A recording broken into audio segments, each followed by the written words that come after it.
Bia Kamal ke Nur Online TV mi jirami judit ki mi jiram pai ben ki pai jejak gorejin be subscribe mi subscribe bi rinding content ba non ka katungnat be ken shukaji en raja banalat kejan gwas kejan kor gwas pai wa chala do chukoro chatwokre wike Sudan kire wike Khartoum raja mo raja mi chalar no antame at kurmi diketin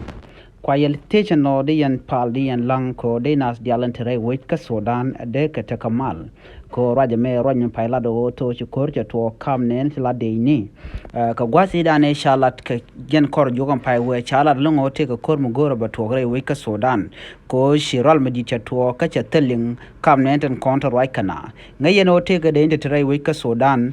ti cha goro to de na ne te la nas ke civilian kan de ro jane gor kano kan ne de kon tindero che kemedan shi albashir shirwe ko korun tungwan cha goro de long de ja kam ne de kon la civilian ni ne me kor ma charo la antamere wich ka Sudan kwa el goro de yan pal de yan lang ko de kor ma de ro kap chong ka jan gwasame korom pai to kon tama ka jan run wanga me re wika Sudan goro je yene to de yan ngajo nguto ko de yan yare wika Sudan ka de yan madan le ro de yan gwich a je le danan chala na me abia te kamal ko shiraj mi me chato ka jan run wanga me gor je be jaga ja chup gonna diala no shikor chato ka wika Sudan and Sudan win mo rai ke de ni ko kor gwas mi chewe me no gwas da ne shal bashir shaiben yen ka je chwaje goro to ba long ba ja kam civilian kene de content de dawo tinching lora kene la politician de tel long ke ne de content ka match na mo chwa look ne de kon la de ni biya te kamal